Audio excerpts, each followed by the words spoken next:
There are several problems traveling at the speed of light. Just a couple of them are the fact that as your speed increases, so does your mass proportionally. In other words, the more energy you put in to go faster begins to slow you down by the fact that it's converted into mass. You have other problems like just traveling at such an extreme velocity, navigational problems, the fact that you might run into little tiny micrometeorites at speeds like this. They would undoubtedly destroy your craft. There's just a whole host of problems that you're going to run into just attempting to do something like that. Aside from the fact the amount of energy required to accelerate to the speed of light is horrendous. Project Sidekick was another project going on with Galileo. Galileo was the project that I was involved in. Sidekick dealt with any of the weapon potential of the craft, whether or not the craft had a weapon in it or could it be used as a weapon, but it had something to do with some sort of particle beam configuration where the gravity generator can be used as a lens to focus a weapon of some sort, similar to the SDI device we were working on in the 80s, but with the potential of a focusing device using the gravity generator. Project Looking Glass dealt with the distortion, the fact that there's a time distortion, essentially looking back in time, and by that I do not mean looking back years ago to see the wagon train days. They're looking for distortions that are milliseconds in time, and what that was used for, I don't know, but that was just observing the time, the time distortion, time dilation phenomena of the craft in operation. 115 is strictly an extraterrestrial material. It probably occurs naturally in some other places, maybe other star systems. Some people not familiar with science or chemistry say, well, that's ridiculous, all the elements occur on Earth, but that's not true. And there are elements on the periodic chart that aren't found on Earth. I believe the Heavy Ion Research Lab in Darmstadt, Germany, has reached element 112 recently. So 115 isn't that far away. And when they synthesize it, it's not like they're making a couple ounces of it. They're talking about 1 or 2 atoms of it. To make any usable quantity of a heavy element like that is virtually impossible. Element 115 is in the top of the reactor. And the base of the reactor apparently is a small, something similar to a cyclotron. It's a particle accelerator. A particle is accelerated to high speed and then deflected up a small tube, and it's aimed at the 115. This transmutes the 115, similar to the way we do that in a normal particle accelerator. This causes a reaction, a radiation emission that we really haven't seen before. It produces antimatter. This antimatter is guided down a tuned tube and reacts with a gas.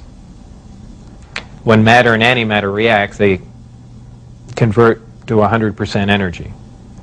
This energy is converted, heat energy, is converted to electrical power in the reactor itself. This is done through a thermoelectric converter.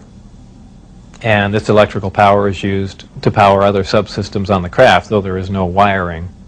Also, that's almost a byproduct of the reactor. The reactor also sets up a gravitational wave from the 115 being bombarded. This gravitational wave is present at the top of the reactor and is essentially guided in the same way microwaves are guided through tuned tubes. And this goes to their amplifying cavities and through the projectors that are in the bottom of the craft. There is no thermal radiation while the reactor is running. The thermionic generator is 100% efficient, which is in violation of the first law of thermodynamics. But in fact, it works. Element 115 is stable. And for those familiar with chemistry, we know that elements with higher atomic numbers have shorter and shorter half-lives. However, when you reach a certain point, they call it the island of stability. There is a place, and we've theorized this for a long time. Somewhere around 114 to 116, there should be an area in there where the nucleus of the atom is geometrically stable with protons and neutrons, where it no longer decays. It's not radioactive. 115 is, in fact, this element. In fact, it does occur again somewhere around element 247. Of course, we're nowhere near synthesizing that. We can only, predict things like that. But that's where 115 is. Whether or not it was given to us, I can't answer that question. However, I was told that we have 500 pounds by one of my coworkers. How it was obtained and where exactly it came from, I don't know. Whether it came in one of the crafts or it was separate cargo somewhere. Anyone can speculate, but I was told that was the figure. You were able to get away with a sample of element 115. How much did you get away with? No comment.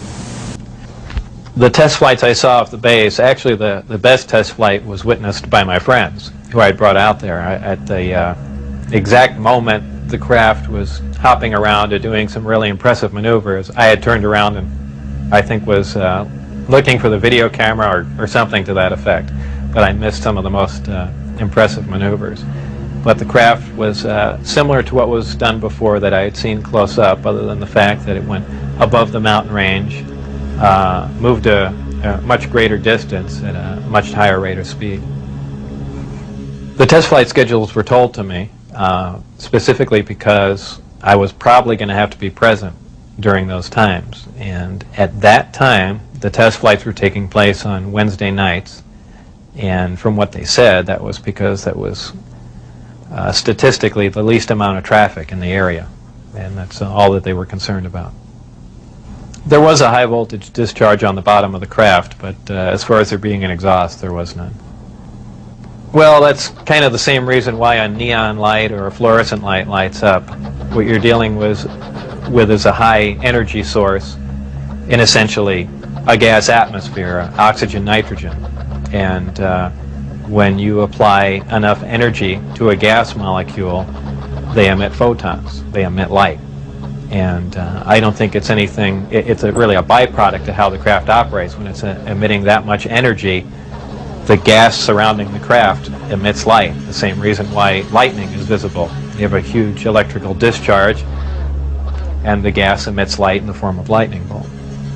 If you were going to see one of these crafts at night operating, it would appear really as a glowing ball or just a bright light in the sky from a distance. Even close up, you'd see a glowing halo around it. This is typically what you'd see in your normal UFO sighting. When I was leaving the Area 51 facility heading down to S4, there was a tremendous roar, and I have described it as the sound like the sky was tearing. And I couldn't see out the windows of the bus. All I could see out was the very front. And as we came by, I asked Dennis, who was my supervisor and on the bus at that time, what that was. He said it was an Aurora, a high-altitude research plane. And it was a large craft, and the one glimpse I got of it was from the rear, and it had two huge square exhausts with vanes in them. And it was just, it sounded more like a rocket than a jet. I don't know. I even think he did mention that it was liquid methane powered, but there again, working on the DIS technology, I really could care less what was rolling around at Area 51, but it did catch my eye. One day when I was getting on Interstate 15, driving down Charleston Boulevard, a car came up alongside of me, and I thought he was just trying to race me to get on the freeway. This was after I had left the project. It was a white, boxy-looking car. Exactly what make and model, I don't know. But I accelerated to get on the freeway to go fast, and there was a gunshot, and the back of the car was hit, and I skidded off into the median. And I stopped, and I was frightened, and I just stood there because I thought the guy was going to be alongside of me and just shoot me. I had nothing to do. I was essentially paralyzed with fear, and I waited there, and then nothing else happened. It was an attempt on my life, but by who specifically, I don't know. though I was threatened before I had left, that they threatened my wife's life and my life, so I can only put two and two together and say that they were kind of pissed at me. In an earlier interview, you had mentioned that they had put a gun to your head. Tell us about that. That was after we were caught out when I had the test flight schedule, and I brought some friends out to show them the disc test. We got caught out there, and the following day I was debriefed down at Indian Springs Air Force Base, and I was in the room with the security guards that caught us, my supervisor and some other people, and some of the security personnel. Yeah, they were essentially grilling me about security and, you know, how could I possibly bring people out there. And I couldn't help at one point in my discussions privately with General Secretary Gorbachev, when you stop to think that we're all God's children, wherever we may live in the world, I couldn't help but say to him, just think how easy his task and mine might be in these meetings that we held if suddenly there was a threat to this world from some other species, from another planet, outside in the universe.